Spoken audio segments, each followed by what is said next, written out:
Welcome student into jQuery class number 2। और इस class number 2 के अंदर हम जो पिछली क्लास हमने देखी थी उस वो चीज़ें मिलाकर और जो आज हम सीखेंगे वो भी कुछ न्यू चीज़ें मिलाकर हम बहुत अच्छी सी जो है खूबसूरत सी ज़बरदस्त सी चीज़ें जो है जेक्यूरी में मैं आपको बनाकर दिखाता हूँ। तो आइए चले देखते हैं। मिसाल के तौर पे आप ऐसा करते हैं, हम इसी फाइल को सेव एज कर लेते हैं और जेक्यूरी क्लास 2 कह देते हैं, सेव एज कर देते हैं और जेक्यूरी क्लास 2, ठीक है। ये कर दिया। उसके बाद जितना भी ये क्लास 1 का डेटा है इसको मैं क्लियर कर देता हूँ, ठीक है। ये क्लियर कर दिया मैंने इसको और उसके बाद नीचे जो कोड है वो सारा का सारा जो है क्लियर कर देते हैं, ठीक है। ये क्लियर हो गया और ये कमेंट वगैरह भी क्लियर कर देते हैं, सेव करते हैं। और उसके बाद देखें स्टूडेंट कि मैं यहाँ पर फॉर एग्जांपल एक बनाता हूँ यूएल, और यूएल नहीं बनाते, फॉर एग्जांपल ऐसे करते हैं डीएल बनाते हैं, यानी कि डेफिनेशन लिस्ट, ठीक है। और ये जो डेफिनेशन लिस्ट या आप कह लेंगे डेटा लिस्ट है, यह अमूमन यूज की जाती है आपकी क्वेश्चन आंसर्स वगैरह बनाने के लिए। मिसाल के तौर पे इसके अंदर सबसे पहले जो बनता है वो बनता है डीटी, डेफिनेशन टर्म, और यहाँ पर मैं दिस इज क्वेश्चन 1 कर देता हूँ, क्वेश्चन 1, सही है। और इसका जवाब जो है डीडी में आता है, डेफिनेशन डेटा। और this is the sample answer of question 1, ठीक हो गया। तो इस तरीके से कुछ सवाल हम बना लेते हैं और उसके जवाब सेम ही रख देते हैं, ठीक है। क्वेश्चन 1, क्वेश्चन 2 और आंसर क्वेश्चन 2, ये हो जाएगा क्वेश्चन 3 और ये आंसर क्वेश्चन 3, ये 4 हो जाएगा और ये आंसर 4, ठीक है। इसको हम जरा ब्राउजर पे देखते हैं। तो देखें ये ब्राउजर पे आपको नजर आ रहा है, ये क्वेश्चन है, ये आंसर है, ये क्वेश्चन है, ये आंसर, क्वेश्चन आंसर, ठीक हो गया। अब इसकी हल्के फुल्के सी जो है सीएसएस करते हैं बूटस्ट्रैप की मदद से। और फॉर एग्जांपल हम बूटस्ट्रैप या सीएसएस की मदद से के लिए हम सीएसएस ही कर लेते हैं। बूटस्ट्रैप में बहुत सारे ये वो यहाँ पे हम स्टाइल टैग ओपन करते हैं और यहाँ पर हम कहते हैं कि जनाब जितने भी ये जो डीटी हैं उनका बैकग्राउंड कलर वगैरह चेंज करते हैं। तो हम ये कहते हैं डीएल के अंदर जितने भी डीटी हैं उनका जो बैकग्राउंड कलर है वो हो जाए फॉर एग्जांपल ग्रे टाइप का, सही है। और जो टेक्स्ट लाइन है वो हो जाए सेंट्रल, सही। रिफ्रेश करते हैं तो ये देखें ये ग्रे और सेंट्रल लाइन हो गए। और इसके अलावा इनका जो कलर है वो वाइट कर देते हैं, ठीक है, ये वाइट कलर हो गया। इसके अलावा इनको पेडिंग दे देते हैं, ऊपर नीचे से 10 पिक्सल, दाएं बाएं से 0 पिक्सल, तो ऊपर नीचे से वो दे देते हैं 15 कर देते हैं, सही है। क्वेश्चन हो गए, ये आंसर है, ठीक है। और आंसर की भी पेडिंग दे देते हैं। आंसर की पेडिंग डीएल के अंदर जो डीडी है उसका जो पेडिंग है वो ऊपर नीचे से 5 पिक्सल और दाएं बाएं से 10 पिक्सल, रिफ्रेश, ये हो गया, ठीक है।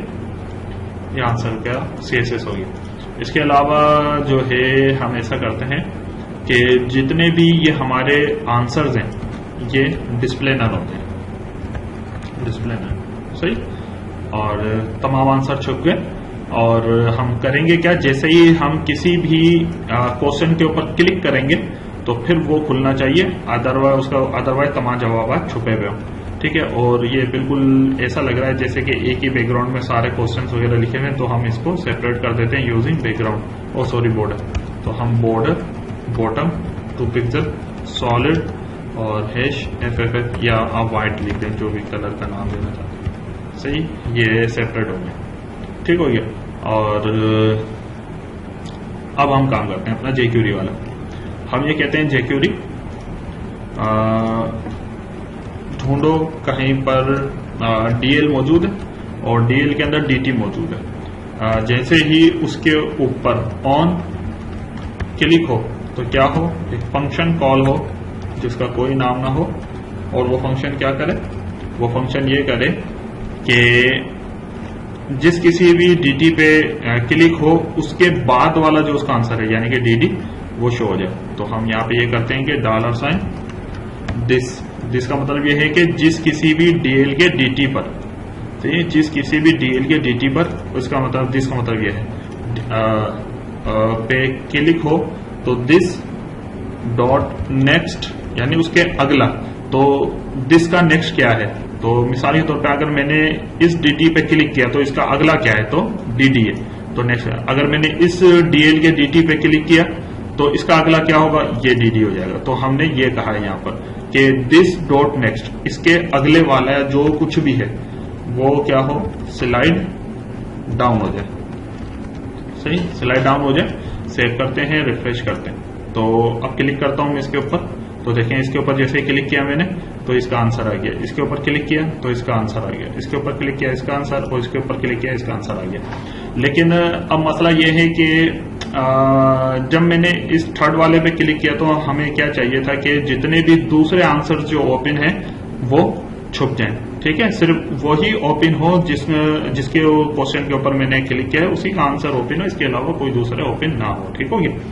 तो इसके लिए क्या करना पड़ेगा मुझे कि इस कोड से पहले एक और कोड लिखना पड़ेगा, और उसका मतलब ये होगा कि jQuery ढूंढो के जितने भी जहां कहीं भी DL है उसके अंदर जितने भी DD हैं तो क्या हो जाए, डॉट स्लाइड अप हो जाए।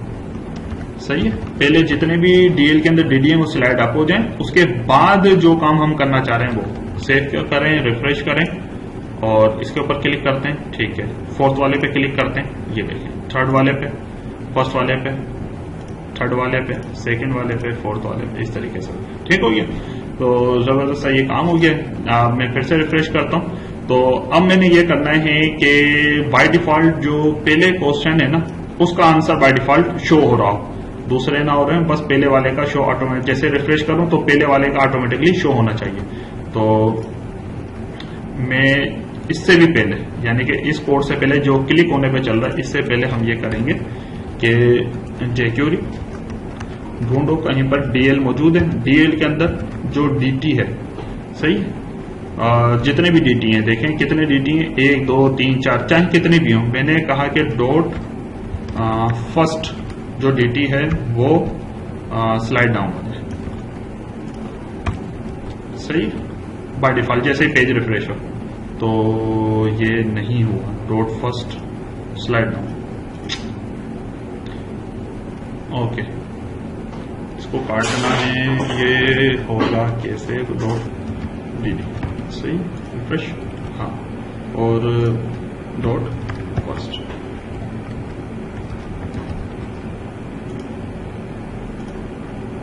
ठीक है, अब यहां से फिर से स्टार्ट करूंगा मैं। अच्छा स्टूडेंट, देखें अगर मैं ये चाहता हूं कि जो जैसे ही मैं ये पेज रिफ्रेश करूं और जैसे ही पेज रिफ्रेश करूं तो ये जो फर्स्ट क्वेश्चन है इसका आंसर ऑटोमेटिकली शो होना चाहिए। ठीक है, रिफ्रेश करता हूं तो देखें बाय डिफॉल्ट ये बंद है, लेकिन मैं ये चाहता हूं कि जितने भी क्वेश्चंस हैं इसका जो पहला वाला आंसर है वो बाय डिफॉल्ट शो होना चाहिए। तो ये कैसे होगा, मैं ये कहूंगा कि jQuery ढूंढो कहीं पर DL मौजूद है। जी हाँ, ये बोलेगा कि जी हाँ ये DL मौजूद है। मैंने कहा इसके अंदर जो DD है तो उसका जो पहला DD है, जितने भी DD है उसका फर्स्ट यानी कि पहला जो DD है वो स्लाइड जो है डाउन हो जाए। सही, तो रिफ्रेश करते हैं तो देखें बाइट जैसे रिफ्रेश किया बाय डिफॉल्ट पहला आंसर शो हो रहा है, लेकिन जैसे मैं तीसरे वाले पे क्लिक करूंगा तो वही काम शुरू हो जाएगा होना जो पहले हो रहा था। ठीक हो गया। दूसरे वाले पे करते हैं, चौथे पे और फिर से पहले। ठीक हो गया स्टूडेंट। तो आपने देखा कि हमने इतने से छोटे से कोड के अंदर कितनी जबरदस्ती जो है काम किया है यूजिंग jQuery। ठीक है, और अब थोड़ा सा आगे चलते हैं और कुछ और मैं आपको करके दिखाता हूँ। मिसाल के तौर पर हम ऐसा करते हैं कि एक बनाते हैं टेबल। ठीक है, एक टेबल बनाते हैं। और ऊपर टेबल बनाने से पहले H1 में एक क्लास देते हैं, इधर लिखते हैं माय रेस्टोरेंट, ठीक है। और यहाँ पे देते हैं टेक्स्ट डैश सेंटर और टेक्स्ट डैश सक्सेस और बस, ठीक है, रिफ्रेश। तो ये आ गया माय रेस्टोरेंट, ठीक हो गया। और इधर जो टेबल है, टेबल के अंदर फॉर एग्जांपल मैं बना रहा हूँ टी हेड, और टी हेड के अंदर TR के अंदर TH। इसके अंदर पहले सीरियल नंबर होगा, उसके बाद जनाब आइटम नेम होगा, उसके बाद जनाब क्वांटिटी, उसके बाद प्राइस, उसके बाद टोटल, ठीक है। उसके बाद एक्शन। और ये जो टेबल है इसको हम क्लास दे देंगे फॉर एग्जाम्पल टेबल की, और यहाँ पे दे देंगे टेबल डैश बॉर्डर, सही है। और रिफ्रेश करते हैं तो देखें ये आपका ये टेबल बन गया। अब इसके नीचे मैं कुछ ऑप्शन दूंगा, टी बॉडी जो कि हमारे फॉर्म के लिए होगा यूज। टी बॉडी के अंदर हम TR बनाएंगे और TR के अंदर TD।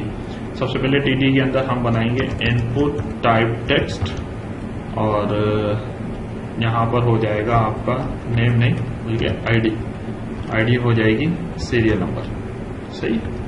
और इसी तरीके से हमने इतने ही TD बना लेने हैं,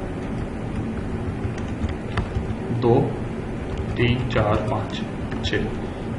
दूसरा होगा आइटम नेम, और तीसरा होगा क्वांटिटी, फिर होगा प्राइस, फिर होगा हमारा टोटल।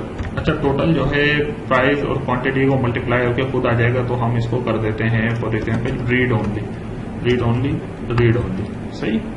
और इसका जो प्लेस होल्डर है उसको हम कर देते हैं x, यानी कि खाली होगा, आप इसको फिल नहीं करोगे, ये ऑटोमेटिकली फिल हो जाएगा। उसके बाद यहाँ पर हो जाएगा इनपुट टाइप बटन, सही है। और आईडी हो जाएगा इसका एड आइटम, ठीक है। जाके रिफ्रेश करके देखते हैं तो ये देखें आपके सामने, मैं इसको शो भी करता हूँ स्क्रीन को थोड़ी सी। बटन की वैल्यू भी देनी होगी, वैल्यू एड क्लास देते हैं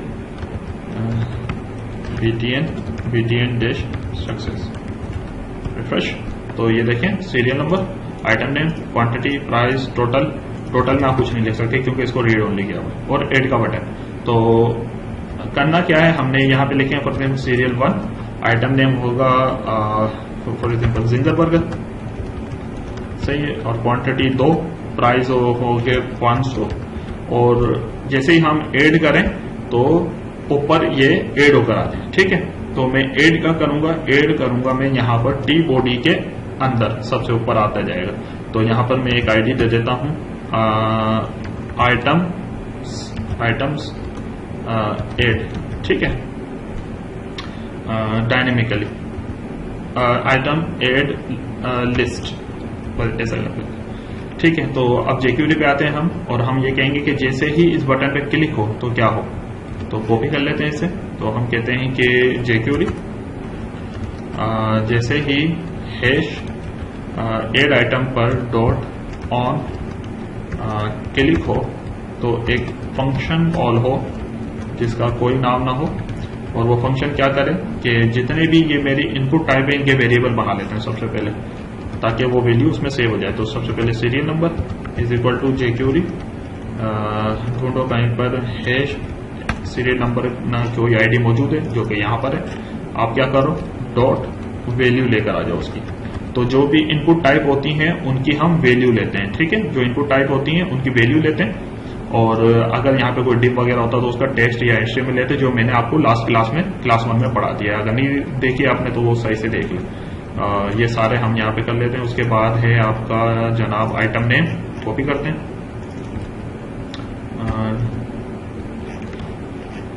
आइटम नेम हो गया, ठीक है।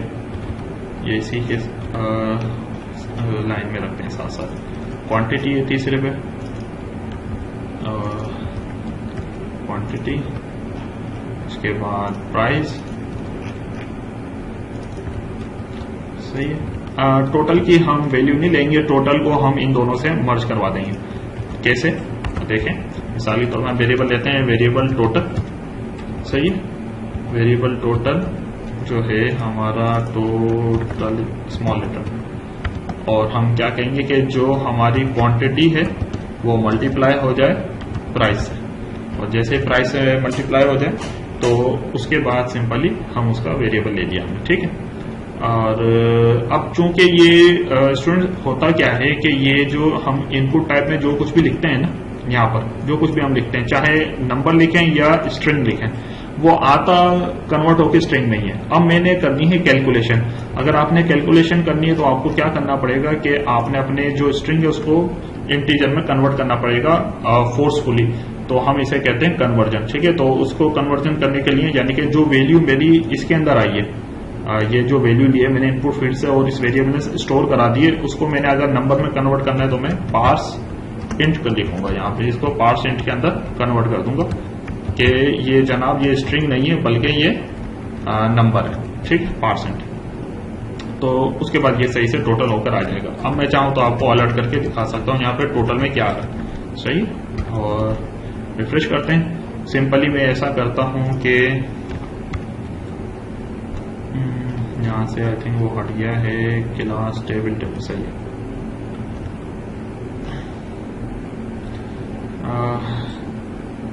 रिफ्रेश, ठीक है। यहां पर हम करते हैं क्वांटिटी में लिख देते हैं 4 और प्राइस लिख देते हैं 500, ठीक है। तो 4 मल्टीप्लाई 500 इक्वल टू 2000 अलर्ट में आना चाहिए। ऐड करते हैं तो देखें ये 2000 अलर्ट में आ रहा है, ओके। अब हमें क्या करना है, जो भी चीज हम ऐड करें वो ऊपर जाती जाए इसके, ठीक है। तो उसके लिए मैंने यहाँ पे एक आइटम ऐड लिस्ट की आईडी बनाई थी, इसको मैं कॉपी कर रहा हूं और हम यहाँ पर कह रहे हैं इसको खत्म कर देते हैं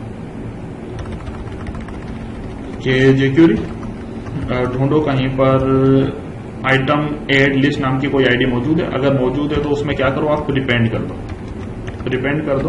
क्या चीज प्रीपेंड करें, हमने कहा कि प्रीपेंड कर दो। अच्छा, ये जो सिंबल है ये आपको मिलेंगे जहां पे आपकी 1 न्यूमेरिक कीवर्ड होता है, उसके बराबर में जो टिल्डा का साइन होता है उसके नीचे होता है, और ये शिफ्ट दबाने से आता है, ठीक है। ये शिफ्ट दबाने से आएगा आपका, और ये आपका 1 के बराबर में टिल्डा का सिंबल होता है, ठीक हो गया। और यहां पर हम करते हैं कि जनाबे वाला डायनेमिकली क्या जाए, डायनेमिकली हमने कहा कि TR जाए और उसको TR को क्लोज कर देते हैं। सबसे पहले हम ऐसा करते हैं कि इधर बना लेते हैं, फिर इसके बाद कॉपी पेस्ट कर देंगे सिंपल। TR के अंदर TD जाएगा, सही है। और कितने TD जाएंगे, इसमें जाएंगे जनाब 5 TD जाएंगे, 1 2 3 4 और एक टोटल का 5, और 5 जाएंगे, जी हाँ। कॉपी 2 3 4 5, ठीक हो गया। अब इसको मैं यहां से कट कर लेता हूं और उसके बाद यहां पर पेस्ट कर देते हैं, ठीक है। अब इसके अंदर क्या जाएगा, जो जो वैल्यू मैंने इनपुट की है वो यहां पर सेट कर दूंगा मैं। और सेट करने के लिए मैं यहां पे लिखूंगा $, कर्ली ब्रैकेट कर्ली ब्रैकेट और वेरिएबल का नाम, कॉपी पेस्ट। इस तरीके से मैं पांचों में कॉपी और पेस्ट कर दूंगा, यानी कि एक होगा यहां पर और एक होगा यहां पर, एक होगा यहां पर और एक होगा यहां पर। उसके बाद वेरिएबल का नाम चेंज कर देंगे, कॉपी पेस्ट, और प्राइस होगा फिर कॉपी पेस्ट टोटल, और फिर यहां पर भी पेस्ट, सही। अब जरा देखते हैं, चल के रिफ्रेश करते हैं। यहां पे हम कहते हैं कि जनाब सीरियल नंबर 1 है, item name ginger burger, quantity 2, price 500, और ऐड कर देते हैं। तो जैसे ऐड किया तो देखें ऊपर 1 जिंगर बर्गर, 2 क्वांटिटी और टोटल 1000 लिखा हुआ गया, ठीक हो गया। इसी तरीके से सीरियल नंबर 2, और यहाँ पे हो जाएगा प्राइस और कितनी 5 के 100 रुपए के हिसाब से, और यहाँ पर ऐड कर देते हैं तो देखें 500 के हिसाब से 500, ठीक है। तो इस तरह होता जाएगा। अब मसला ये है कि स्टूडेंट देखें, जब मैं कोई चीज ऐड कर रहा हूं तो जो मेरी ऐड वाली फील्ड है इसके अंदर जो भी कुछ मैंने लास्ट टाइम लिखा होता है वही लिखा हुआ आ रहा होता है। मैं ये चाहता हूं जैसे मैं ऐड का बटन दबा दूं तो ये जो चीजें हैं ऑटोमेटिकली नल हो जाए, यानी खाली हो जाए। तो ये कैसे होगा, बहुत आसान है, आइए चले देखते हैं। जैसे ही मैं ये कह रहा हूं कि अपेंड हो जाए यानी कि ऐड हो जाए, तो उसके बाद मेरी ये जो चीज़ है इसको ले लेते हैं कॉपी पेस्ट। इसकी जो वैल्यू है मैंने कहा कि जेक्यूरी ढूंढो कहीं पे SNO नाम की आईडी मौजूद है, तो उसकी जो वैल्यू है उसको नल कर दो, simple copy paste paste paste paste. ठीक हो गया। तो सीरियल नंबर कॉपी, फिर ये, फिर क्वांटिटी, उसके बाद प्राइस, ये प्राइस हो गया। ठीक हो गया। और टोटल तो वैसे ही जो है नल है। तो देखें, रिफ्रेश करते हैं और एक और दफा करके देखते हैं। यहाँ पे मिसाल के तौर पे हम लेते हैं 30, क्वांटिटी 3, प्राइस 100 और ऐड करते हैं तो देखें ये हो गया। सॉरी, यहाँ पे सीरियल नंबर नहीं लिखा था तो इस वजह से ये नहीं आया। 2 हो गया। और यहाँ पे लिख देते हैं मिल्क 1 और यहाँ पे प्राइस 110 और ऐड तो देखें 110 हो गया। और यहाँ पे ऐड भी हो गया और ये चीजें खाली हो गई हैं। ठीक हो गया। अब मैं ये चाहता हूं कि मिसाल के तौर पर जितनी भी मेरे टोटल आ रहा है इसका सब टोटल आ जाए। ठीक है, ये कैसे, और सब टोटल मैं यहाँ पे दिखाना चाहता हूँ नीचे। ठीक है, तो पहले मैं स्टैटिक काम करता हूँ। स्टैटिक से मुराद ये है कि मैं यहाँ पर टी बॉडी के नीचे एक टी फूड बनाता हूँ और टी फूड बनाने के बाद TR और TR के अंदर TD और यहाँ पे कॉल स्पेन दे देता हूँ। कॉल स्पेन का मतलब ये है कि ये एक ही रो होगी लेकिन ये 1 2 3 4 5 6 कॉलमों का एक कॉलम होगा। ठीक है, और इसकी क्लास दे देते हैं हम टेक्स्ट डैश राइट, बूस्टरैप की ये क्लास है। रिफ्रेश, और उसके बाद यहाँ पर कुछ लिख देते हैं हम। यहाँ पे स्पेन में देते हैं हम रुपीज और यहाँ पे एक और स्पेन देते हैं हम 00। सही, यहाँ पे रिफ्रेश कर देते हैं और ये देखें ये आ गया। और इसकी एक और क्लास दे देते हैं हम, कहते हैं कि जनाब font dash weight dash bold. सही हो गया। रिफ्रेश, तो ये बोल्ड हो गया। ठीक हो गया, एक ही 0 सही है। रिफ्रेश, ये आ गया। अब जैसे ही मैं ऐड करता जाऊं, जैसे कि 1 यहाँ पे शुगर 80 2 और 80 की प्राइस से तो 160 हो गए। तो 160 यहाँ पे सब टोटल में लिखे हुए आ जाने चाहिए। ठीक हो गया। तो ये कैसे होगा, तो ये होगा मिसाल के तौर पे जब ये चीज ऐड हो रही होती है और जब ये चीज एम्प्टी हो रही होती है तो इसके नीचे कर लेते हैं। इसके ऊपर भी कर सकते हैं वैसे, लेकिन मैं नीचे कर रहा हूं। तो मैं यहाँ पर एक वेरिएबल बनाऊंगा सब टोटल का। सही, सब टोटल। और सब टोटल का वेरिएबल बनाने के बाद मैं ये कहूंगा कि जनाब बाय डिफॉल्ट जो सब टोटल है वो क्या है, 0 है। तो मैं ये कहूंगा कि पहले तो वो वैल्यू लेकर आ जाओ। तो जेक्यूरी ढूंढो कहीं पर इसकी आईडी दे देते हैं, आईडी सब टोटल। सही, कॉपी। जेक्यूरी ढूंढो कहीं पर इस नाम की आईडी मौजूद है जिसका नाम सब टोटल है। आप क्या करो कि उसकी अब वैल्यू नहीं आएगी, वैल्यू नहीं बल्कि क्या करेंगे हम डॉट टेक्स्ट। अब स्टूडेंट यहाँ पे टेक्स्ट क्यों किया, क्योंकि ये जो वैल्यू आएगी ये जो 0 है ये स्पेन में से आ रही है, इनपुट टाइप में से नहीं आ रही। इनपुट टाइप में से कोई भी लेनी होती है आपने तो वो वैल्यू से आती है, और अगर कोई चीज आपने स्पेन डिव पैराग्राफ में से लेनी होती है वो टेक्स्ट से आती है। ये हमने लास्ट क्लास में पढ़ लिया था और ये आप समझिए रिवीजन हो रहा है एक तरह। तो ये वैल्यू पहले आ गई हमने, जैसे वैल्यू आई तो वो एज अ स्ट्रिंग आएगी, मैंने उसे फिर से % करना है ताकि वो नंबर में कन्वर्ट हो जाए। और जब ये नंबर में कन्वर्ट हो जाएगी तो फिर मैंने क्या करना है कि जो भी मेरा टोटल बना था वो इसके अंदर ऐड हो जाए सब टोटल में। तो मैंने क्या करना है, सब टोटल इज इक्वल टू सब टोटल प्लस टोटल।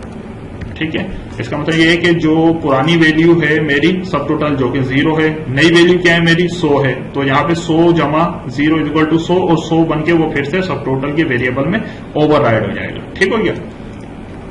और उसके बाद मैंने क्या करना है, उसके बाद मैंने कहना है कि जेक्यूरी ढूंढो कहीं पर हैश सब टोटल नाम की कोई आईडी मौजूद है। अगर मौजूद है तो उसका जो टेक्स्ट है वो आप सब टोटल कर दो। सही, यानी कि जो भी मेरी वैल्यू बनी थी वो सब टोटल वाली आईडी में जाके एज अ टेक्स्ट पेस्ट हो जाएगा। ठीक हो गया। अब जरा रिफ्रेश करके देखते हैं। Series number 1, item name ginger, quantity 3, price 500 और ऐड करते हैं तो देखें 1500 ऊपर आए, सब टोटल अब मेरे 1500 हो गया।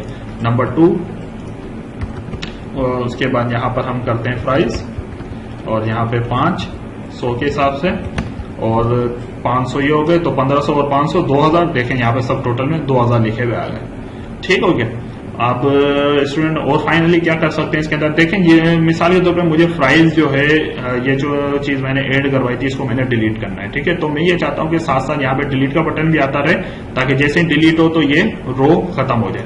अगर मैं खत्म करना चाहता हूं तो ये कैसे होगा कि जब मेरी डायनेमिक टीआर बन रही है, डायनेमिक जो डेटा जा रहा है इसकी मदद से, प्रीपेंड की मदद से, इधर मैं टीडी के अंदर, इसके अंदर मैं टीडी के अंदर एक बटन बनाऊंगा, टीडी, और वो बटन होगा, यहां पे हम कर देते हैं बटन सही, और बटन क्लोज। और बटन क्लोज करने के बाद इस बटन की जो वैल्यू होगी वो होगी डिलीट या डेल कर लेते हैं सही, और इसकी क्लास देते हैं, class is equal to BTN dash danger सही, ये कर दिया। और अभी तो ये करते हैं पहले, अभी तो कुछ काम नहीं होगा, फिलहाल मैं चेक कर रहा हूं। 1 कुछ भी 3 22, तो देखें ये डिलीट का बटन आ गया। जैसे ही मैं इसके ऊपर क्लिक कर रहा हूं डिलीट पे, तो ये रो खत्म हो जानी चाहिए, और जैसे ये रो खत्म हो तो ये मेरे सब टोटल में से भी माइनस हो जाए। ठीक है, तो इसके लिए मैं क्या करूंगा, जो मैंने क्लास बनाई थी बीटीएन डेंजर, जो कि बूस्टर की क्लास है, इसके आगे स्पेस देके, यानी कि जो डबल कोट खत्म हो रहा है इसी के अंदर मैं यहां पे कह दूंगा जनाब डेल नाम की ही क्लास बना लेते हैं। ठीक है, और बस ठीक है। अब जैसे ही मैं यहां पे आप कोड लिखेंगे यहां पे, और यहां पे कोड ये होगा कि जेक्यूरी, जैसे ही पूरे डॉक्यूमेंट में डॉट ऑन उसके ऊपर, किसके ऊपर क्लिक हो, पूरे डॉक्यूमेंट पे क्लिक हो किसके ऊपर, डॉट डेल नाम की क्लास के ऊपर, तो क्या हो, एक फंक्शन कॉल हो जिसका कोई नाम ना हो, और वो फंक्शन क्या करे, वो फंक्शन ये करे कि जो मौजूदा ये जो रो है, ये पूरी रो है, इसको डिलीट कर दे। तो इसको डिलीट करने के लिए मुझे क्या करना पड़ेगा, मैं ये कहूंगा कि $, इस बटन की डॉट जो क्लोजेस्ट टीआर है। ठीक है, तो हमारा ये जो बटन है इसकी क्लोजेस्ट टीआर क्या है, ये खुद मौजूदा रो है, यानी कि ये सारी की सारी जो चीज है, ये सारी की सारी जो चीज है ये किसमें है, टीआर के अंदर है। तो मैंने क्या कहा है कि जैसे ही इस बटन पे क्लिक हो तो ये जो क्लोजेस्ट टीआर है, वैसे तो टीआर में तो ये भी है, टीआर में तो ये भी है, लेकिन जो क्लोजेस्ट टीआर है वो कौन सी है, वो इसकी खुद की है। तो जैसे ही इसकी क्लोजेस्ट टीआर है, कहां गया, ये रहा, जो क्लोजेस्ट टीआर है डॉट रिमूव हो जाए। ठीक है, ये रिमूव हो जाए। तो देखते हैं जरा, रिफ्रेश करते हैं, और रिफ्रेश 1 डमी 2 22 8, और डिलीट करते हैं। जी हाँ, देखें डिलीट हो गया। उसके बाद फिर से कोई दूसरी चीज ऐड करता हूं यहां पर, 2 4 5 ऐड, ये ऐड हो गया 20। उसके बाद इसको डिलीट करते हैं तो डिलीट हो गया। ठीक है, डिलीट तो हो रहा है, लेकिन अब क्या हो रहा है, यहाँ पे सब टोटल गलत आ रहा है। ठीक हो गया, तो आइए चले देखते हैं कि सब टोटल जो है किस तरीके से हम कर सकते हैं, यानी कि जो चीज रिमूव हो रही है उसका जो है सब टोटल में से कैसे माइनस करें उसकी वैल्यू। तो देखें, सबसे पहले तो मैं रिफ्रेश करता हूं, और उसके ऊपर काम करने से पहले आपको समझा दूं। 1 जिंगर, क्वांटिटी 2, प्राइस 500 8। अब देखें ये जो 1000 आ रहा है सब टोटल में, मिसाल के तौर पे अगर मैं डिलीट करता हूं तो डिलीट जब मैं करूंगा तो ये रो पूरी पूरी डिलीट हो रही है, लेकिन सब टोटल माइनस नहीं हो रहा। तो मैंने माइनस क्या करना है, जो ये टोटल लिखा पा रहा है इसको मैंने माइनस करना है अपने सब टोटल में से। ठीक है, तो इसका क्या मतलब हुआ, इसका मतलब ये हुआ कि मैंने जैसे ही डिलीट के बटन पर क्लिक कर रहा हूं तो उससे पहले जो कुछ भी ये टोटल में लिखा हुआ है इसको मैं उठा लूं, इसको उठाने के बाद जो सब टोटल है इसमें से डिलीट कर दूं तो सिंपली मेरा काम हो जाएगा। तो आइए चले देखते हैं कैसे कर सकते हैं इसको। कि मैंने कहा कि जैसे ही डेल क्लास के ऊपर क्लिक होता है तो वो रिमूव जब होती है रो, उस रिमूव होने से पहले क्या करें, उसको रिमूव होने से पहले मैं ये कहता हूं जेक्यूरी ढूंढो कि दिस डॉट पेरेंट। पेरेंट का मतलब यह है कि इस बटन का पेरेंट क्या है। इस बटन का जो पेरेंट है वो TD है। याद रखें, ये जो बटन है ये किसके अंदर बना हुआ है, ये बना हुआ है आपके TD के अंदर। सही है, मैं आपको इंस्पेक्ट एलिमेंट करके भी दिखाता हूं। इंस्पेक्ट एलिमेंट, और यहां पर आते हैं, ये बटन देखें, ये बटन ये बना हुआ और इसका पेरेंट क्या है, TD है। ठीक है, तो मैंने यही कहा है, मैंने कहा कि दिस मतलब के मौजूदा बटन, इसका जो पेरेंट है, इसका पेरेंट से पहले, इसके पेरेंट से पहले क्या है, वो भी TD है। तो उसका जो कुछ भी टेक्स्ट लिखा हुआ है वो लेकर आ जाओ। तो उसका टेक्स्ट क्या लिखा हुआ है, इस वक्त फॉर एग्जांपल 1000 लिखा हुआ है, तो इसका वेरिएबल टोटल यहां पे कर लेते हैं। ठीक है, और उसके बाद हमने क्या करना है, उसके बाद सिंपली जो मेरा ऊपर ये वाला कोड है इसको मैंने उठा लेना है, कॉपी और पेस्ट। तो हमने क्या कहना है, फिर से सब टोटल, जो भी सब टोटल में इस वक्त है वो लेकर आ जाओ। उसके बाद सब टोटल को ओवरराइड करा दो, लेकिन इस दफा प्लस नहीं माइनस होगा। किससे, टोटल से, जो मैंने डायनेमिकली बटन की वो पेरेंट को लिया है। ठीक है, जो कि पेरेंट का पेज है और जो कुछ भी उसका टेक्स्ट है वो ले लिया मैंने। और उसके बाद सब टोटल में ही दोबारा उसे ओवरराइड करके दिखा दो। तो अब इसको मैं करता हूं क्लोज, रिफ्रेश करता हूं। यहाँ पे लिखते हैं 1, आइटम नेम है मिसाल के तौर पर प्राइस, क्वांटिटी 2, प्राइस 100 और ऐड कर दिया, तो यहाँ पे 200 आ गया। अब कुछ और लेते हैं, मिसाल के तौर पे चीज, सही है, और यहाँ पे सीरीज नंबर 2 चीज, यहाँ पे क्वांटिटी 3, प्राइस 200, ऐड कर दिया, 800 हो गए। अब मिसाल के तौर पे मैं ये चाहता हूँ ये जो प्राइस है इसको मैं रिमूव कर दूं। अगर मैं इसको रिमूव करूं तो 600, 200, 800, लेकिन 200 जब रिमूव हो जाएंगे तो यहाँ पे 600 आने चाहिए। डिलीट करते हैं तो ये देखें डिलीट भी हो गया और यहाँ पे 800 से 600 भी सब टोटल आ गया। तो स्टूडेंट ये थी आपकी अब jQuery की क्लास नंबर 2, और इस क्लास नंबर 2 के अंदर हमने देखें कितनी जबरदस्ती बहुत सारी चीजें जो है हमने देखी और सीखी। जितनी भी चीजें हमने jQuery की सीखी और देखी है, इसकी दोबारा देखें, फिर दोबारा देखें, प्रैक्टिस करें और प्रैक्टिस करें और ज्यादा से ज्यादा प्रैक्टिस करें। देखें ये प्रैक्टिस करने से ही तमाम चीजें आपको आएंगी। ठीक हो गया, तो कुछ भी आपको सवाल हो तो आप कमेंट में मुझसे पूछ सकते हैं। ठीक है, और इस जितनी jQuery की क्लास है इसको यहाँ पे ही हम खत्म कर रहे हैं। और अब जो वेब डिजाइनिंग का फाइनल जो मेरी सीरीज होगी वो होगी आपकी वेब प्रोजेक्ट के ऊपर। ठीक है, तो हम ऐसा करेंगे कि जैसे कि मैंने आपको लास्ट टाइम बताया था कि फेसबुक की तरह का कोई डिजाइनिंग बनाएंगे using HTML5, CSS3, jQuery, bootstrap, fonts वगैरह की मदद से हम फेसबुक जैसी कोई वेबसाइट जो है डिजाइन करेंगे। फिर मैं आपको वो करके भी दिखाऊंगा। वो पूरी सीरीज और डिजाइनिंग के ऊपर होगी। ठीक है, तो वो देखना मत भूलिएगा, इंतजार करिएगा। तब तक के लिए अल्लाह हाफिज।